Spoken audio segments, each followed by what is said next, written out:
Et salutations les amis, bonjour et bienvenue dans cette nouvelle vidéo. C'est Charlie de Connaissance et de Liberté et aujourd'hui on va parler du Covid. On va voir avec des tableaux statistiques qu'on nous prend un petit peu pour des pigeons. Certes c'est une maladie grave, certes qui fait des victimes, mais ça n'a pas du tout la proportion que on nous laisse croire par les informations.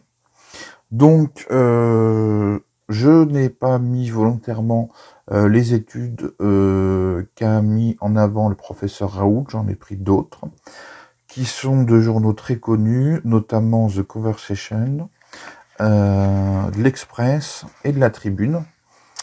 Et je vais vous démontrer avec ces trois petits tableaux statistiques que finalement la crise Covid telle qu'on la vit maintenant est en fait décrite de manière totalement disproportionnée par rapport à ce qui se passe réellement. Alors, je vais d'abord prendre le tableau de The Conversation. Je vais vous mettre un petit montage pour vous le mettre dans le coin par là, pour que vous ayez un petit peu une vue là-dessus. Alors, ce tableau, qu'est-ce qu'il nous dit ?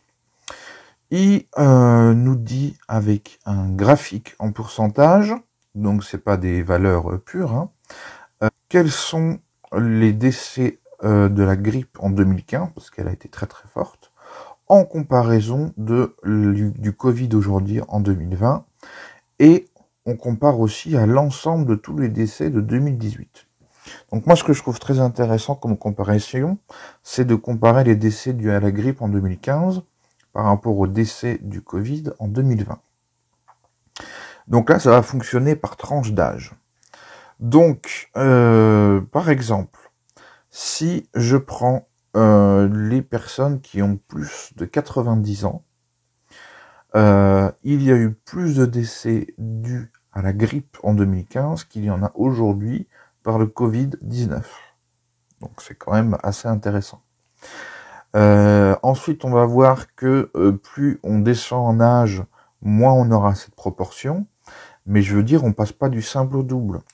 Par exemple, pour les personnes de 70 à 79 ans, on a 2 fois plus de morts en 2015 qu'aujourd'hui avec le Covid. Donc là, certes. Mais si on prend par exemple les 50-69 ans, c'est quasiment pareil. Si on prend les 30-39, c'est pareil. Les 20-29, c'est pareil, etc.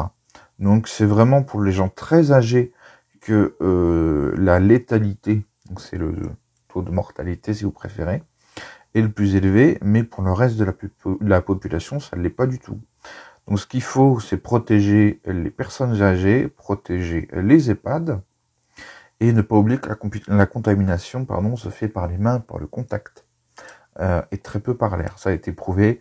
J'essaierai de vous mettre une petite étude si je la retrouve dans la description. On va passer au tableau suivant. Le tableau suivant nous vient du journal La Tribune. Alors, qu'est-ce qui nous apprend ce petit journal de La Tribune ? Il nous apprend les causes de mortalité actuelles. Donc, on est en 2020. Alors, je ne sais pas de quand date cet article. Il date d'après la deuxième vague du second trimestre. Donc, c'est vraiment tout frais.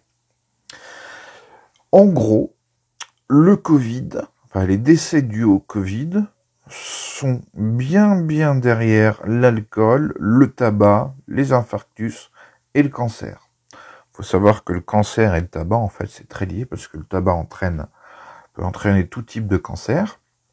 Donc, en première cause de mortalité, on a le cancer. En second, on a les infarctus, accidents cardiaques, AVC, etc.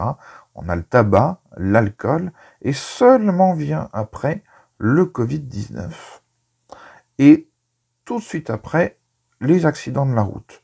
Donc là, on peut voir qu'au niveau valeur, on est à 30 000 pour le Covid et 21 000 pour les accidents de la route.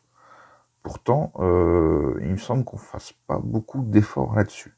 Mis à part poser des radars sur les autoroutes, donc sur les grandes lignes droites, ça n'a à peu près aucun intérêt.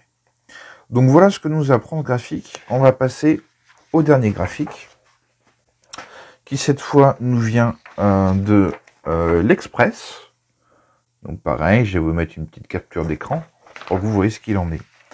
Alors qu'est-ce qu'il nous apprend, ce petit graphique? Décès par maladie depuis début 2020. Dans ce classement, il y a le Covid.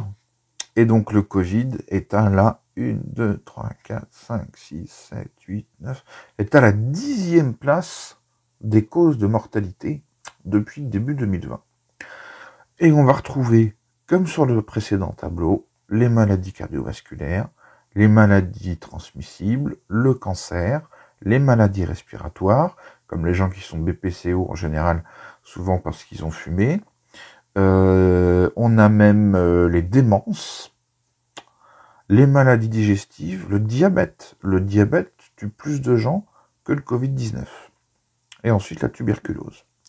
Vient derrière, par exemple, à quasiment à la même valeur, l'hépatite B. Donc on voit bien que la proportion que prend la dangerosité du Covid, elle est là. Il y a des morts et c'est dramatique et je le regrette. Et je suis de tout cœur avec ceux qui ont perdu un de leurs proches. Mais il faut aussi prendre quand même conscience de ce qui se passe réellement, des vrais chiffres.